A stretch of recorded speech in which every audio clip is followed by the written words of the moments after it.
tardes, bienvenidos a Tardes de Novela. Hoy tenemos un nuevo capítulo y la convocatoria es para que podamos discutir, conversar, dialogar y debatir en torno a una novela del siglo XII que se llama Cartas de Abelardo y Eloísa. Está escrito por Pedro de Abelardo y bueno, para recordar un poquito de qué se trata este ciclo, decimos que lo que hacemos acá es comentar estas novelas que fueron leídas por varones y mujeres del siglo XIX, en particular de la década de 1820 a 1850 en la ciudad de Buenos Aires. ¿Por qué elegimos esto? Bueno, porque pertenecemos a un proyecto de investigación que en todo caso queda para después o a través de otros soportes se los explicamos, pero en ese proyecto de investigación hemos abordado el estudio sistemático de la Gaceta Mercantil. ¿Y qué vimos en la Gaceta Mercantil? Recogimos todos los libros que se publicaron, de los que se hicieron publicidad durante estas décadas del 20 al 50. A partir de ese estudio largo y minucioso que hicimos, lo hacemos agrupado a los libros que se vendían en Buenos Aires por categorías, y en ellos, digamos, hemos ubicado, así como tenemos libros de historia o libros de derecho, de política o de interés general, también tenemos novelas. Nos hemos concentrado ahora en las novelas y hemos tomado de allí las novelas que leían las personas de esa época. Una de ellas, una de las más, diría yo, publicitadas, ha sido Abelardo y Eloísa. La encontramos en la Gaceta Mercantil del número 1485 de noviembre de 1928. Después la encontramos en marzo de 1844 y después también en agosto de 1850. Se vendía en la calle, la primera vez se vendía en la calle Victoria 116, luego en la calle Representante 60, que ahí estaba radicada la librería Independencia, y finalmente la de 1850 se encontró en la librería del Plata. Esto quiere decir que por lo menos 3 veces aparecen las librerías durante estas décadas que nosotros estuvimos viendo, razón por la cual tenemos que suponer que fue una novela bastante leída. En otras oportunidades nos hemos referido, por ejemplo, a Carolina como una novela que tuvo un éxito rotundo y que fue bestseller. De acá no tenemos ninguna referencia para El Río de la Plata, si esta fue un bestseller o no, pero evidentemente fue una novela leída. Bueno, ¿qué sabemos del autor, de las novelas, etcétera, etcétera? ¿Qué podemos decir al respecto? Yo tengo para decir algunas cosas tomadas de la enciclopedia de filosofía que está publicada en internet y que, bueno, por lo pronto nos habla de Pedro de Abelardo, que es el autor, digamos, de la novela, ¿no es cierto? Después vamos a ver si esto es una novela, no es una novela, de qué se trata. Pero en realidad, digamos, bueno, sabemos sí que Pedro de Abelardo, que vivió entre 1079 y 1142, por eso estamos hablando de que la novela es del siglo XII, fue un filósofo muy importante en su época. Dicen, en esta enciclopedia lo ubican como el filósofo más destacado del siglo XII. Cito: en todos los ámbitos, Abelardo fue brillante, innovador y controvertido. Era un genio, lo sabía y no se disculpaba, porque parece que Abelardo era bastante soberbio en ese sentido, ¿no? No temía a mostrarse realmente como un genio, ¿no?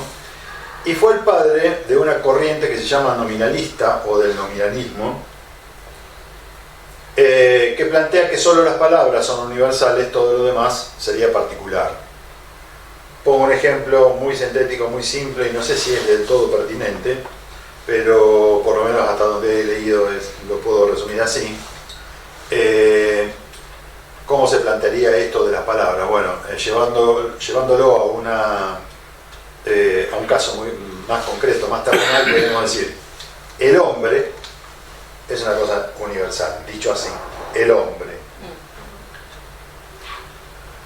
El individuo es lo particular, ¿me explico? Y ahí es donde existe la singularidad. Por eso el nominalismo apunta, digamos, a la singularidad, apunta al individualismo.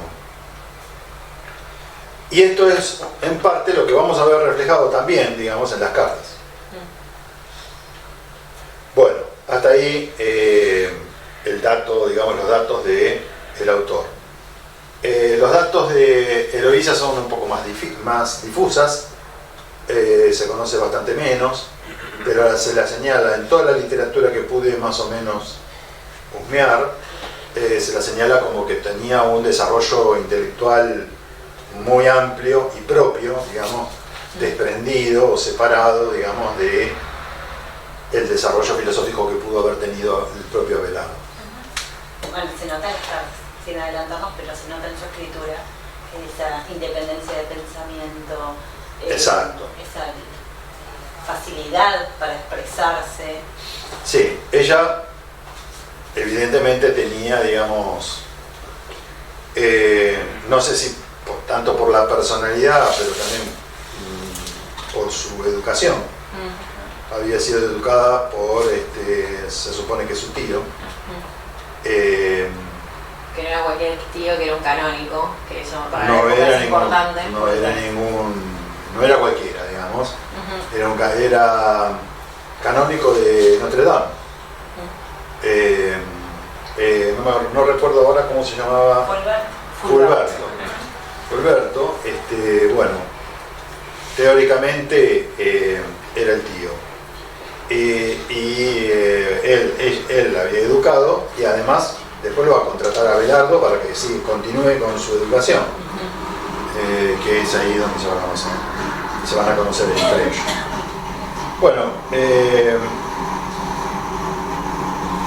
de Abelardo la otra cosa que podríamos decir es que el interés de la familia de Abelardo, que venía de la baja nobleza, Sí. era que siguiera la carrera de las armas, pero Abelardo evidentemente no quería saber nada con eso. Pertenecían, digamos, a la nobleza, a la baja nobleza, la familia, nacido en Normandía. Y bueno, me parece que respecto de estas cuestiones, me parece que eso es suficiente como para ubicarnos, digamos, en quién era el personaje o quiénes eran los personajes y el momento. Estamos hablando de todavía la Edad Media, ¿no? Sí. Esto es un dato bastante importante. Pasemos al segundo punto, digamos, que en general abordamos, que sería el tema del argumento, ¿no? Es decir, ¿cuál sería el argumento en pocas palabras de lo que hemos leído? Bueno, pero también en principio, además del argumento, esta obra tiene la particularidad de cómo está estructurada, porque va a tener una introducción que son unas 7, 8 hojas, no mucho más, en donde en realidad ahí nos cuentan toda la historia entre Abelardo y Eloísa, y es bastante breve, bastante trágica también, y el resto de la obra, que de por sí es breve, son unas 28 hojas, se trata de la lectura de las correspondencias entre ambos, muy diferente a las novelas anteriores que hemos trabajado, lleva otra estructura narrativa. Bien. Entonces, ¿qué decimos de la...? Vamos al argumento. El En argumento principio es un amor propiamente- prohibido. El argumento propiamente dicho, claro. Es un amor prohibido, ella es más chica, 17 años. y él tiene 22. ¿Prohibido por qué? ¿Prohibido por qué? Religioso. Porque ella, digamos, no solo es una muchacha joven, podríamos decir, ¿no? Para la época, obviamente, Es la era edad algo, casadera de todas maneras. era algo normal, digamos, que las mujeres se casaran o entraran en una relación de pareja con un hombre mayor. En este caso, Abelardo tenía 40 años. Más o menos, ¿no? Así que, bueno, No es una diferencia. no era una gran diferencia. No. Tú sabes, ¿verdad? Claro. Para hacer la época era una diferencia muy... Pero lo prohibido gustaba por el hecho de que Abelardo era un hombre consagrado. Un hombre consagrado, ¿no? A la fe. Sí. También acá nos hablan un poco de que a Abelardo no le gustaban básicamente las mujeres por varias razones. Sí. O sea, no le gustaban, no se le conocían, digamos, mujeres amantes suyas o parejas, porque se manifestaba muy en contra de la prostitución, por ejemplo, y de las mujeres en general porque no le ofrecían un atractivo desde el punto de vista intelectual. Toda una novedad, digamos, dentro del panorama, podríamos decir, no solo religioso y del comportamiento religioso, sino de los sacerdotes en ese momento, sino de la época, ¿no? Porque está poniendo foco, digamos, en un elemento que es la intelectualidad femenina, que hasta la época, digamos, por lo menos no era tan usual, no lo vamos a encontrar con frecuencia. Sí, ahí donde surge... En el siglo XII, Ahí también es como donde surge la pasión o el amor hacia Eloísa, de verdad, porque es como... Sí, a primera vista. A primera vista también como habla, como que Le llamó la vio y habló a Abelardo y quedó absorto y prendado de ella. Totalmente a primera vista, no hay una construcción del amor. Y hay un interés de ambas partes. Ustedes fíjense, tienen que reparar esto también.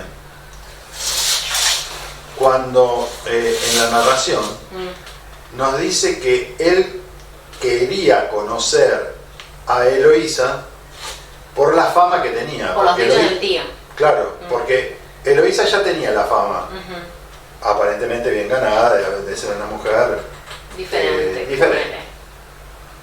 Para la época. También se hablaba de su belleza personal, de su belleza, el canon de belleza de la época, pero también se decía que era una mujer atractiva desde el punto de vista de las ideas, era instruida, era una ilustrada. Entonces, parece como si Abelardo se hubiera enamorado antes de conocerla. Ya me enamoré. Esta mujer es la que... ¿No? Tengo esa y también veo como prohibido, porque también como que se tenía como en vista que no se podía tocar a Eloísa, era como algo que había prohibida, digamos, no estaba para casarse. Creo que él estaba más enamorado de la idea que de sí misma, después explicamos las cartas y su pedido. Sí.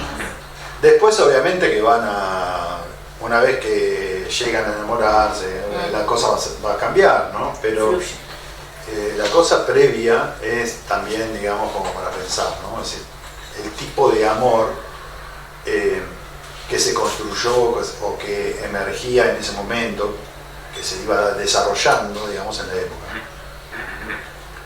Esto para no pensar que siempre los amores eran lineales y se daban solo de una manera.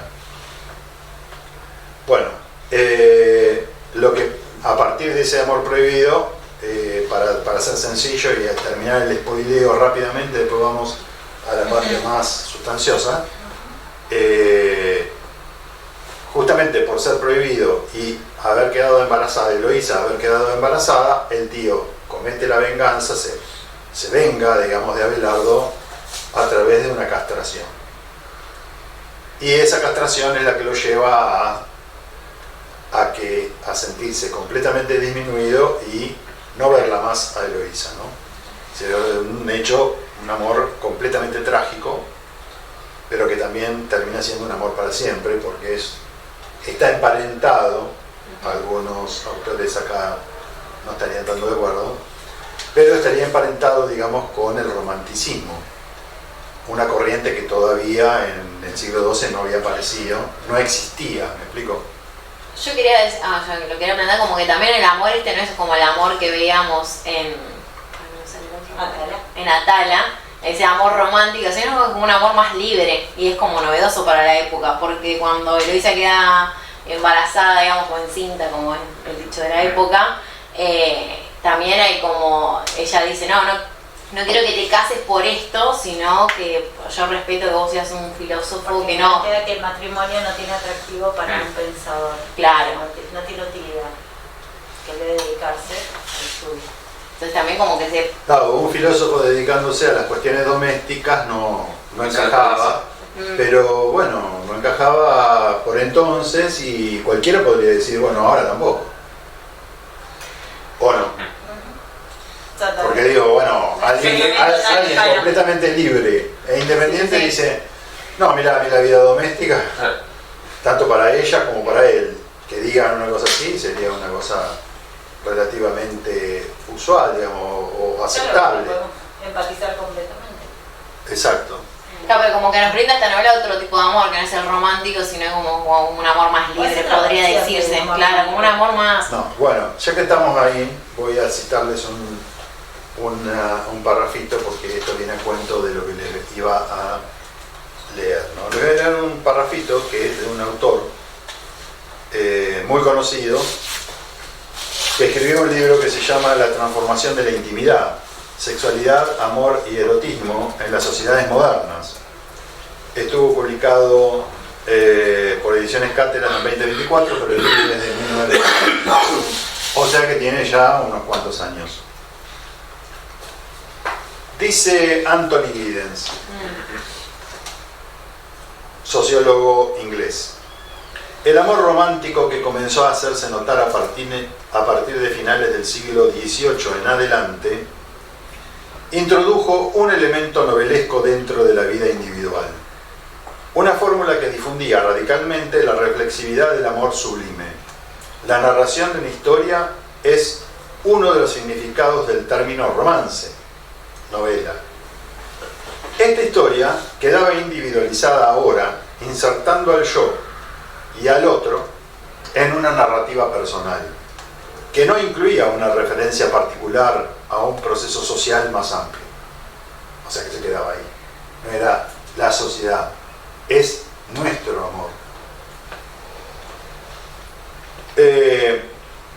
Bueno, porque a partir del romanticismo, el romanticismo lo que plantea es que el amor y la libertad eran marcos normativos deseables, no eran indeseables como hasta el momento.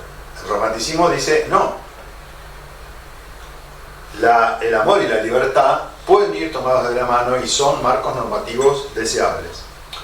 A esto Anthony Giddens le va a llamar también, digamos, porque la derivación de estos amores es una sexualidad, es un tipo de sexualidad que él le va a llamar sexualidad plástica. ¿Qué es la sexualidad plástica? Lo que acabas de plantear vos, Vicky, la que está separada del mandato de la reproducción. Es decir, justamente los amores burgueses lo que terminan haciendo es eso.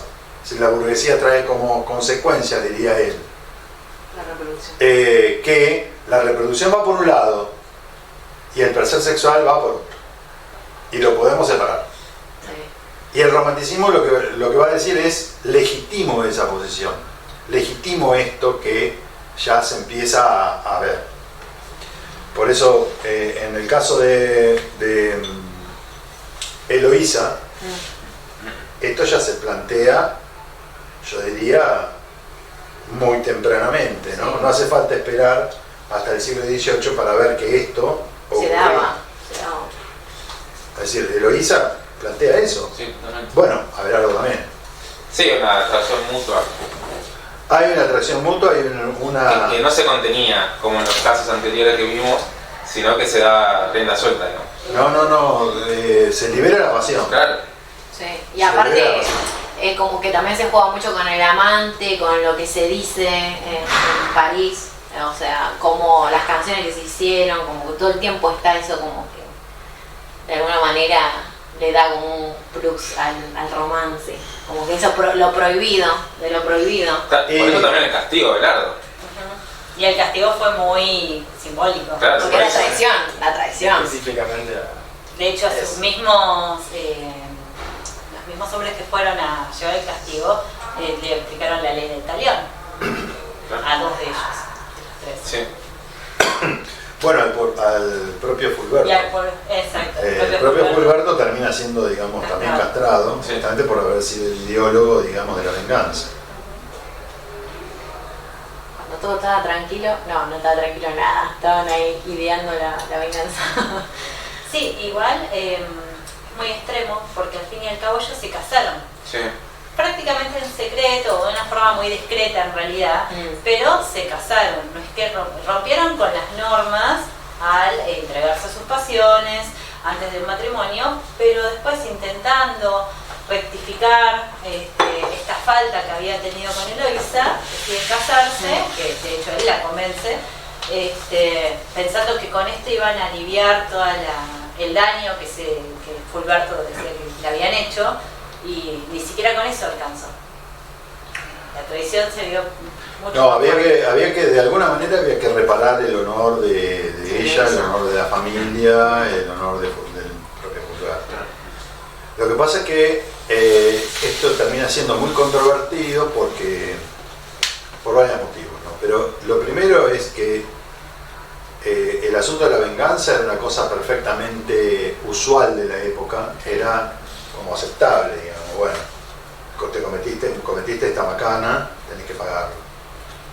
Y el daño estaba hecho porque efectivamente a los varones en general se le achacaba el asunto de la seducción. ¿Quién sedujo a quién? Bueno, acá el tipo tenía 40 años, ella tenía 16 o 18. Era su alumna, había una relación Sí, de poder, digamos, más... de poder, una relación jerárquica, sí, de jerarquías. Entonces, evidentemente él llevaba la mayor carga de la culpa, ¿no? La arrastraba a Abelardo.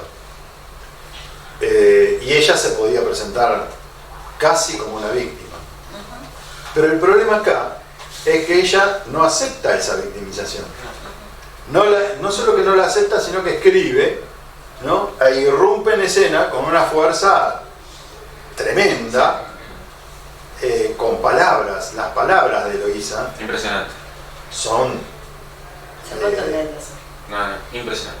Porque manifiesta la pasión, porque se manifiesta libre, porque dice libremente, bueno, sí, yo quisiera seguir gozando de los placeres que tuvimos en su momento.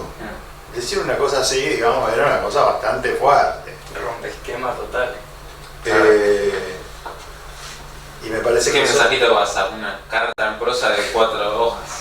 Claro. Sí. ¿Quién pudiera manifestar el amor así? Nada de reaccionar a una Exacto. historia. Claro. Ahí. Claro. Claro. No es el like. Además, El Lo di todo. Todito.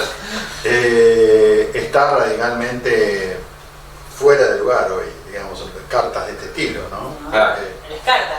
Desde el principio La la carta. carta está fuera. Mira, Claro. dice, La encomienda. creo, a ver, la carta 3 de Eloísa a Abelardo. En relación a las cartas dice: el arte de escribir, don de los cielos, el arte encantador y seductivo de oír, de hablar y de tratar sin verse. Un comercio tan dulce y tan activo, sin duda fue invención de dos amantes. Efectivamente. Ahí dando cuenta de la importancia de las cartas y de la correspondencia entre ellos. Pasaron décadas sin verse, ¿no? Claro. Y igualmente mantuvieron, digamos, o por lo menos mantenían la imaginación, mantenían el deseo por el otro. Ese amor, digamos, pasional, lo seguían manteniendo, ¿no? Aunque podríamos decir que en Abelardo las cosas por ahí podrían entenderse de otra manera también. Porque Abelardo tenía su propio deseo en su propia realización personal, era intelectual, y él pareciera que le alcanzaba con saber la suya, porque cuando se pone celoso y además la encierra al claustro directamente, él pareciera que le alcanzaba con que ella le escribiera o saber que ella lo amaba y que sentía esa pasión. Y Pero que no no eran dos necesitaba verla y concretar esa pasión. Como que Claro. esa idea del amor le era suficiente. Sí, incluso tenía mucha,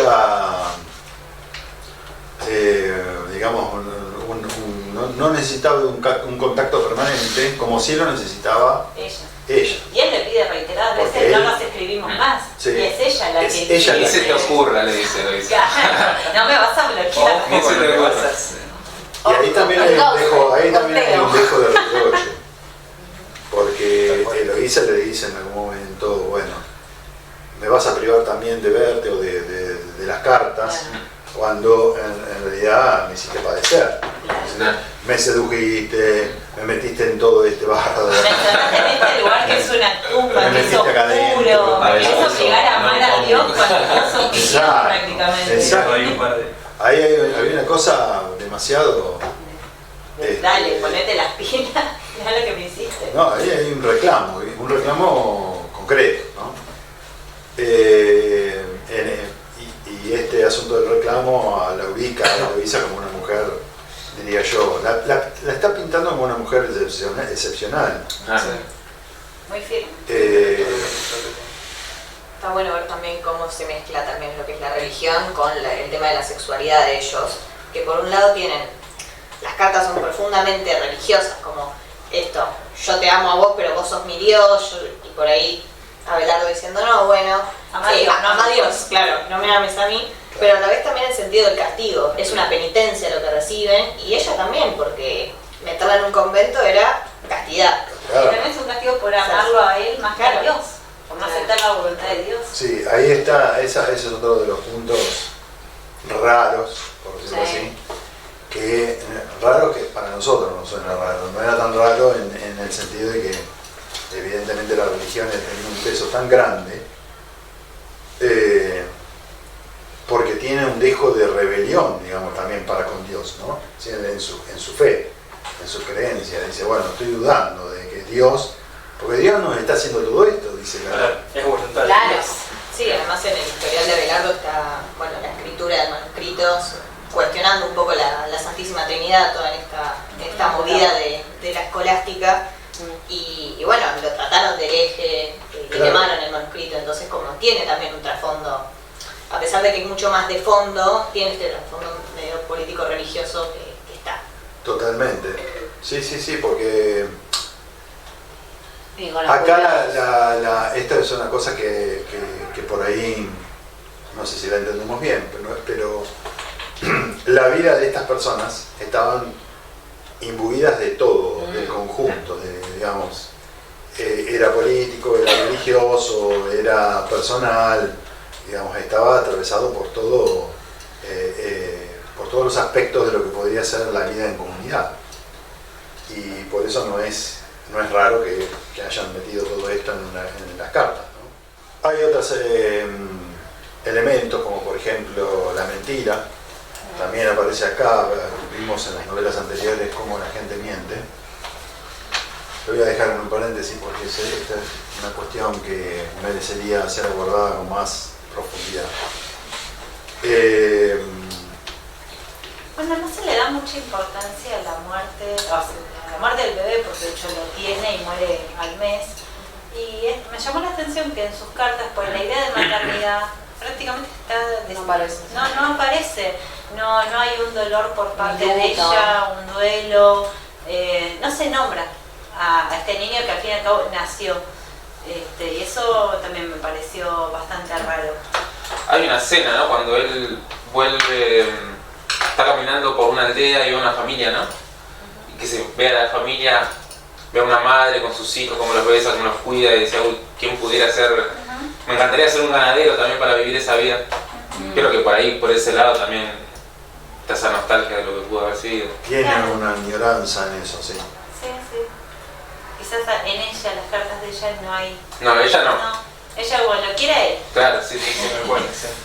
No lo quiere a Dios, el hijo, bueno. Aparte el hijo como el fruto del amor. Claro. Sí, Ujú. como la repercusión Claro, de ese amor. como una consecuencia. Sí, consecuencia, total. Sobre el hijo hay una controversia. Yo tengo 2 o 3 autores acá que dudan de la existencia, digamos, del hijo. O sea, Sería más. como no se conoce bien qué es lo que pasó, Claro. lo dieron por muerto. Pero tal vez no haya muerto. Tal vez vivió toda la vida separado, digamos, de esa situación, porque en parte Claro, también esa- la familia dijo, no, O lo criaron en los lo campitos. criaron en Normandía, Lo que mandaban a los mejor no. sacerdotes. Sí. Claro, porque aparte imagínense que mandarlos en medio de toda esta vida trágica de sus padres, Claro. mandarlo a París, era bastante problemático. Así que no se sabe bien si efectivamente murió, tampoco se sabe bien quién lo pudo haber criado, si fue la hermana de Abelardo. Claro, que iba a Bretaña, creo que era, Claro. cuando se van, se Exacto, escapan. lo dejan ahí. Bueno, esa es una de las controversias. Hay otra también bastante interesante, que es que se duda mucho si Eloísa era la hija o la sobrina de Fulberto. Claro. Pudo haber sido la hija, Y la crió como sobrina. y la cría como sobrina para no deschavarse. Y también era huérfana, muy conveniente todo. Ella y Eloísa la plantean como una huérfana al principio, como que no tenían. A lo cual uno buscaría más empatía. Abelardo, te hiciste lo mismo que yo. Claro. Claro, sí. Creo que ahí hay una cosa de hipocresía bastante grande y que se va a volver a repetir. Se va a repetir muchísimo en nuestro caso también, acá. Hay otra controversia también respecto de las cartas. Si son, Verídicas o no. claro, si son escritas realmente por Pedro Abelardo, si fueron escritas solo por un autor. Da para pensar. Sí, Cuando uno está. las lee, da para pensar. Es más, si están escritas, si estuvieron escritas durante el siglo XII o fueron muy posterior, porque no tenemos, como en nuestro caso, no tenemos una fecha de edición precisa. Bueno, esto también es una controversia. De todas maneras, estas controversias no son para simplemente tenerlas en cuenta, pero no desmerecen en absoluto lo que estamos comentando, digamos, de la novela, ¿no? Y también, digamos, si se casaron o no. Esto tampoco se sabe si se casaron o no se casaron en la vida real. Llegado a este punto, podríamos decir cómo se podría leer esto, digamos, ¿no? En el siglo XIX. Habría puntos de comparación, habría situaciones similares a lo que narra Abelardo, digamos, en estas cartas. Primero, respecto de la pasión, del tema de la pasión, fue una cuestión bastante controvertida para el siglo XIX, sobre todo para la primera mitad, porque vamos a volver al punto. Se habla del romanticismo a partir de 1837, cuando, digamos, se creó el movimiento romántico a partir de la creación del salón literario en la librería que acabo de mencionar, la Independencia, por Marco Sastre. De acuerdo. O sea, el romanticismo lo reconocemos como una especie de movimiento que se impulsa o emerge en 1837. Ok, tiene el salón literario tiene una existencia efímera, porque Rosas los corre a estos intelectuales y qué sé yo, pero el romanticismo obviamente existe y se abre camino. La pregunta es, ¿pero desde cuando venía desde antes el romanticismo o no? Es más, si Como concepto. el romanticismo es sinónimo también de pasión y de esto que leímos de Giddens, esta separación del placer, ¿no? Y de la reproducción sexual, ¿venía esto de antes o no? ¿Comienza en el 37 o venía de antes? Ese es el punto controversial, porque en realidad hay que encontrar fuentes, hay que encontrar, no sé, cartas de la época, etcétera, etcétera. Me voy a permitir leerles un parrafito de una carta escrita por Manuela Sáenz, amante de Simón Bolívar, que le escribe desde la ciudad de Chuquisaca aproximadamente en 1826. Le escribe esta carta que voy a leer en un parrafito. Mi genio, mi Simón, amor mío, amor intenso y despiadado. Solo por la gracia de encontrarnos daría hasta el último aliento, para entregarme toda a usted con mi amor entero. para saciarnos y amarnos en un beso suyo y mío, sin horarios, sin que importen el día y la noche y sin pasado, porque usted, mi Señor, es el presente mío. Cada día porque estoy enamorada, sintiendo en mis carnes el alivio de sus caricias. Le guardo la primavera de mis senos y el envolvente terciopelo de mi cuerpo, que son suyos. A la mierda. ¿Qué tal? Me parece que le gustaba. Creo que estaba. Creo que le estaba diciendo que le gustaba. Indirectamente estaba diciendo. Para mí que había algo. Pero esas cartas, profe, eran... ¿Eloísa la podría haber escrito o no? Sí. Claro. Con una mejor prosa. Está, Era muy vulgar para la época, para mí. Sí. Ya. Muy claro, no, Muy eso latina. Sangre cañón. Muy latina. Sí. era muy revolucionario en ese momento, podríamos decir. Igual en el encuentro pasado no dijimos algo de que era una manera muy común de escribir, esa forma tan cargada. Sí, el- tenemos tanto ahí usar- romántica. Claro. Sí, eso seguro. Pero no con estas palabras, que Claro, esa es otra cosa, obviamente. bien manifiestas. Subida de tono. Bueno, también hay otra cosa, digamos, esto es 1826, más o menos, y desde luego estamos hablando, digamos, de otros territorios, pero que eran muy cercanos al Río de la Plata. Hay otra cosa que también, digamos, acá tenemos que considerar, ¿no? Hay un ejemplo que es el más visitado, por decirlo así, de la historiografía, del cine, del teatro, de la televisión, de los medios periodísticos, etcétera, etcétera, que guarda ciertas similitudes justamente con lo que acabamos de comentar respecto de Abelardo y Eloísa.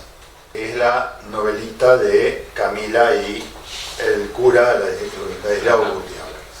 ¿Por qué digo esto? Bueno, porque hay similitudes bastante cercanas. Fíjense que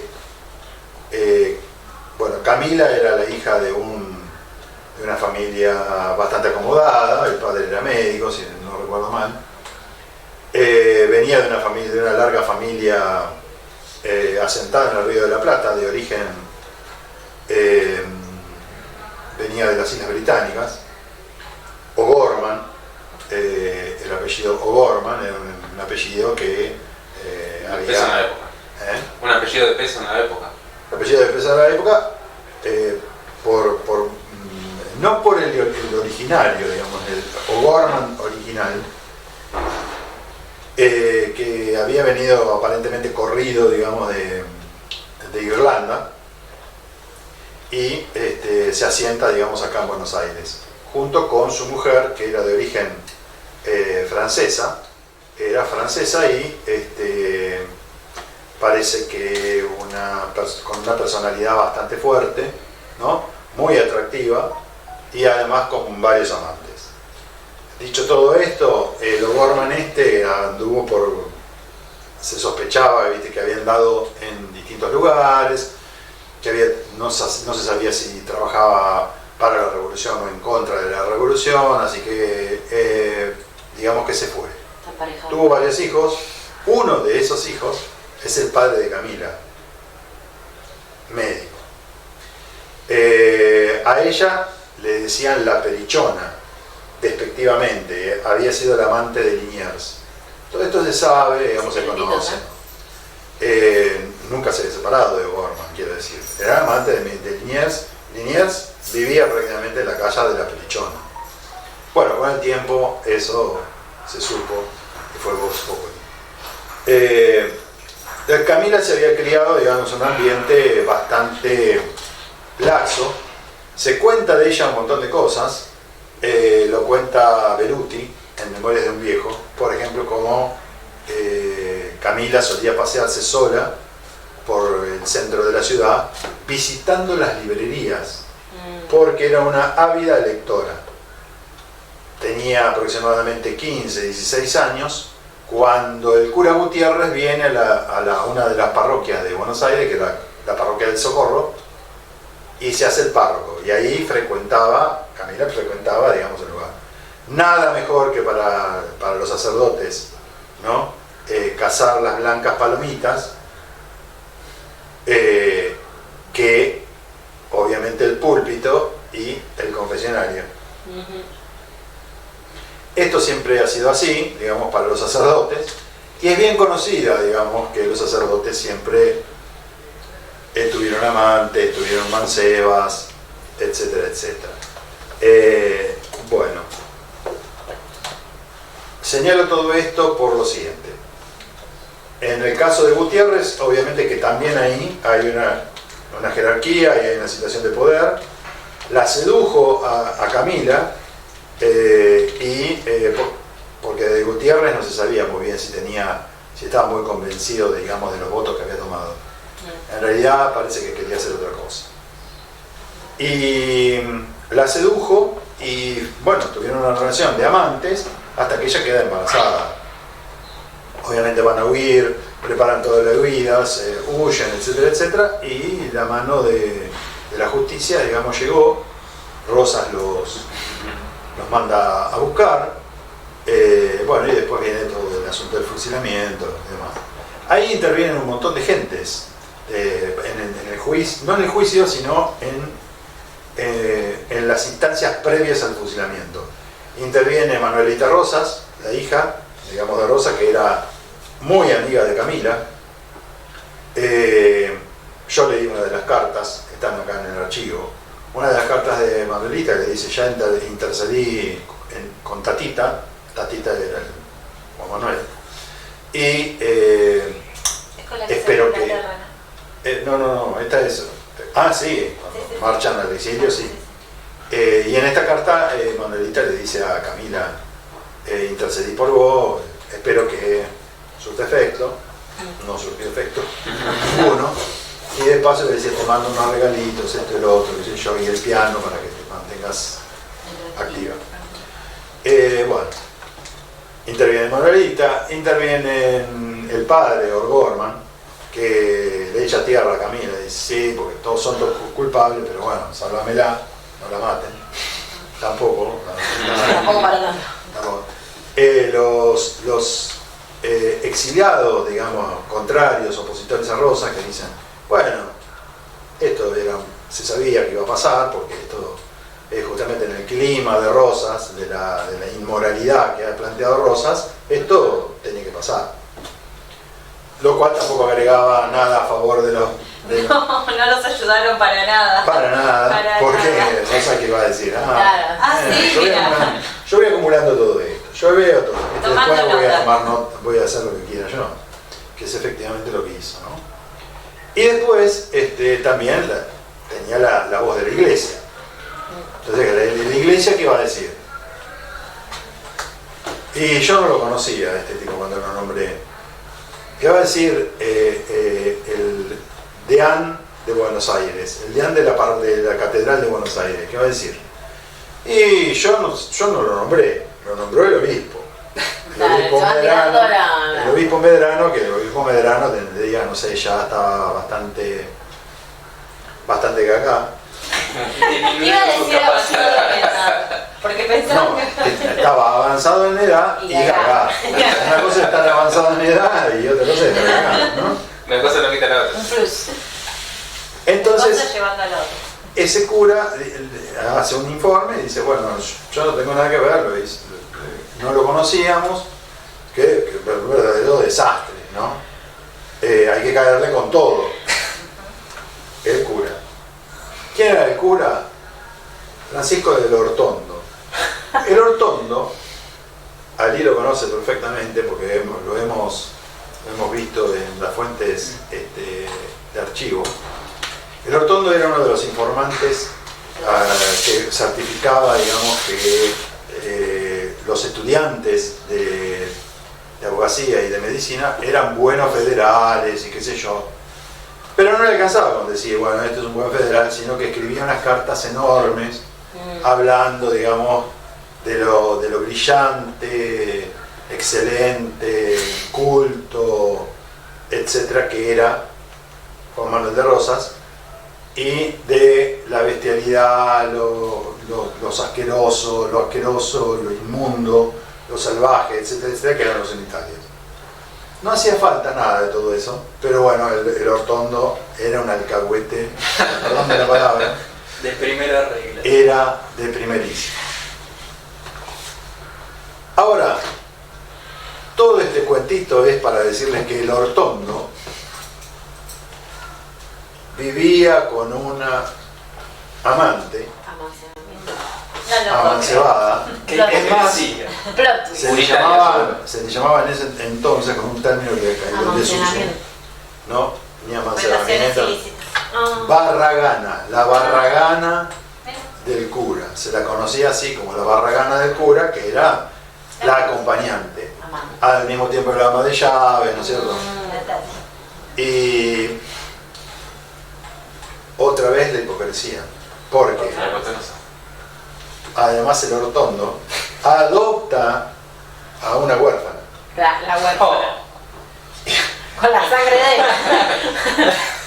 Que no se sabe si era la hija. Plot twist. Que seguro, Hombre, seguro que era la hija, pero no podía decir Todos que era eran la hija. huérfanos, eran todos hijos de la nieve. Y como Rosas sabía de todo esto, lo tenía bien agarradito Ah, a el Hortondo. Entonces por eso el Hortondo era tan, pero tan Re federal, ¿verdad? claro, de la santa causa de la federación. Más vale. Te hacía una visita todos los días el nombre de Rosa. Todo esto pasaba en la Buenos Aires de 1830 y 40 hasta el 50. Estaban todos lavándose En la cara. 1851 vino una misión apostólica a Buenos Aires, ¿no? Y el informe fue lapidario. Sí, sí, La moral de los sacerdotes es un desastre, informó el tipo, Y sí. porque era así. sí. Me imagino, por Dios. Además, hay que decir también que estamos hablando siempre de los sectores más acomodados de la Sí. sociedad. El propio Rosas tenía un amante,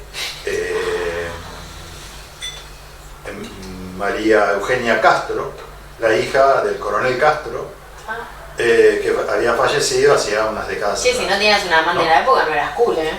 No, ahí dice, bueno, el coronel Castro muere, ¿no? Y deja huérfanos a dos pibes. María Eugenia de 13 años y su hermanito, ¿no? Y los adopta Rosas, porque Castro dice, te los dejo en tus manos, Cuídalos. cuídalos. Ay, ay. No. Así no, Rosa. Después, en una carta, Eugenia Castro cuenta que fue forzada por Rosas. Pero después terminó siendo la amante y tuvo hasta 5 hijos, nunca reconocidos. No, todo esto lo sabemos después que Rosas marchó al exilio, ya entrado el siglo XX, los últimos hijos, los más chiquititos, fueron a declarar todo esto.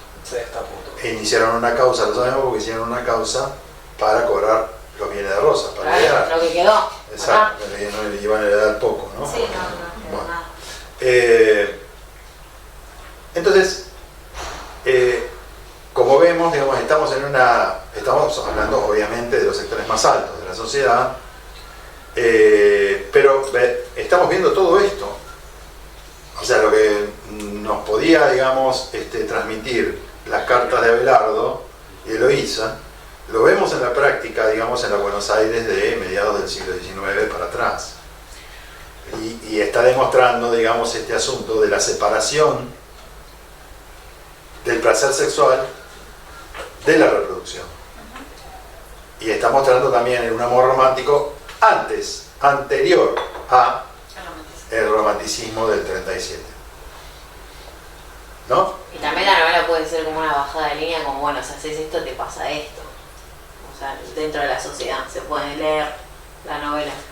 Bueno, Como tiene repercusiones todo no lo hemos dicho las consecuencias. Claro, en el caso de Abelardo estamos yendo, digamos, al extremo de la Claro. consecuencia. Pero bueno, de pronto también podíamos ir al extremo con el ejemplo de Camila, ¿no? Es decir, también, digamos, un amor prohibido se podía llegar a castigar de esta forma. En general no pasaba.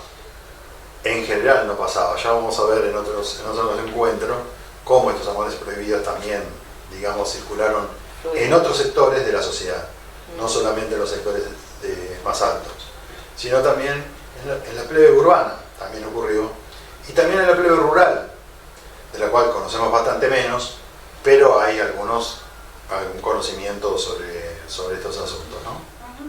Yo no entiendo cómo aguantaban tanta tragedia Sí. Con razón Ella- escribían así, es porque llamativa escriben, porque- lo dan todo. Llamativo la cantidad de tiempo que estuvieron separados, Sí. no verse físicamente, y que igualmente las cartas son tan precisas y hay tanta letra, tanto sentimiento, tanto volcado. Tanto plasma. En poca cantidad de cartas, ¿cuántas?